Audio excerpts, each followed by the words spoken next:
Chères âmes en conscience, bonjour. Aujourd'hui, nous allons aborder le thème de la contemplation. Elle est une porte silencieuse, souvent méconnue, vers l'intime de notre être. Elle n'est pas un acte extérieur, ni un effort de volonté, mais un espace que l'on s'accorde pour se rencontrer véritablement. Dans un monde où tout s'accélère, où l'on cherche à comprendre avant même d'avoir observé, la contemplation devient un art de vivre oublié. Elle demande du temps, une disponibilité intérieure et surtout une forme de douceur envers soi-même. Ces vidéos que je vous partage régulièrement sont des préludes, des ouvertures, des premiers pas vers des contenus plus approfondis ou complémentaires. Elles viennent préparer la conscience à recevoir, sans brusquer, mais en déposant une graine fertile pour le cœur et l'esprit. Ce texte vous invite à réhabiliter cette force profonde, celle de regarder sans jugement, d'accueillir sans rejeter et de laisser émerger ce qui est déjà présent en vous, mais que le bruit quotidien a éclipsé. La contemplation. Lors d'un échange avec mon amie Patricia, nous avons fait un lien entre sa problématique et la contemplation. Je lui soulevais qu'il lui manquait du temps pour user de cette force de contemplation qu'elle relayait au rayon de la paresse mal aspectée par ailleurs. Puisque si vous vous donnez le temps de comprendre ce qui s'y joue, je vous invite à réécouter l'audio la concernant. La contemplation est un vaste sujet qui n'aura pas assez de ces lignes, mais dont je vous offre une première version dans une approche métaphysique. Elle donne une définition de non-jugement, car son prisme est l'observation. Et si on s'y applique avec tout l'amour qui nous habite, avec la grâce de la sincérité, nous pouvons voir la beauté de chaque situation, chose et surtout de soi-même. Ma démarche est toujours la même, trouver le beau en chacun.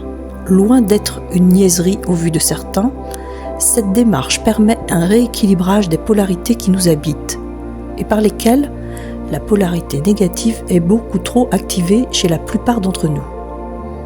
Trouver un angle pour entrer dans la structure de chacun est un sport auquel j'aime m'adonner. Revenons à la contemplation. Sa loi est donc l'observation dans le non-jugement, pour ne pas fermer les écoutilles du changement. Donc l'observation sans filet est juste, une réception de ce qui nous entoure pour pouvoir en tirer le meilleur. Pour ce qui pourrait nourrir nos absences et en s'entourant de la transmutation qu'elle nous offre. Nous pouvons nous relier à l'invisible, qui n'est autre que la part cachée de nous-mêmes.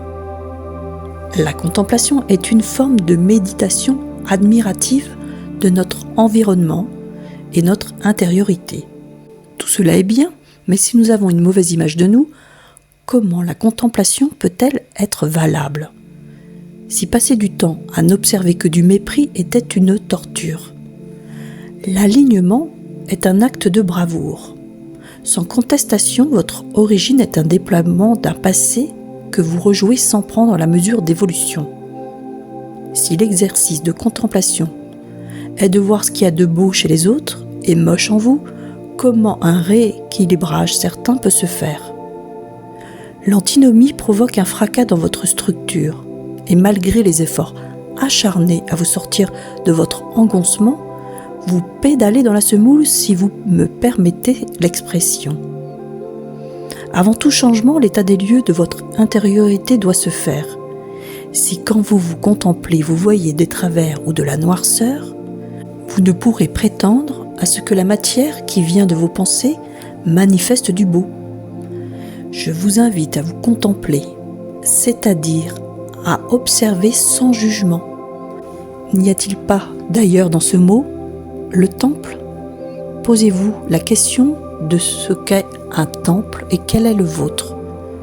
Le préfixe « con » signifie « avec ».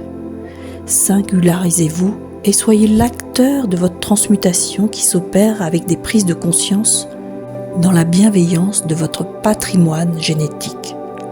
En aucun cas voulant être une autre version de ce que vous êtes. En conclusion, la contemplation n'est pas un idéal lointain, ni une posture spirituelle réservée à quelques-uns. Elle est un mouvement naturel, déjà inscrit en nous, qui cherche simplement à être reconnue. Elle nous apprend à ne plus fuir ce que nous sommes et à ne plus dépendre de l'extérieur pour donner sens à notre propre présence. En contemplant avec authenticité, nous cessons de lutter contre nous-mêmes. Nous permettons à la beauté d'émerger là où auparavant nous n'y voyions que des ombres. Alors seulement le changement peut s'opérer, non pas comme une correction, mais comme une transmutation, un dévoilement de la vérité de l'être. Je vous remercie du fond du cœur pour votre écoute, votre curiosité et votre cheminement.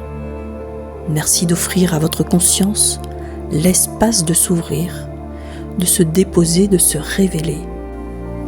Merci également à ceux qui, comme Patricia, par leur présence et leur questionnement, permettent l'émergence de ces partages vivants. Que chacun puisse trouver dans la contemplation une voie de réconciliation avec soi-même. Avec toute ma gratitude et ma lumière, Catherine Hannet pour Écriture Connectée.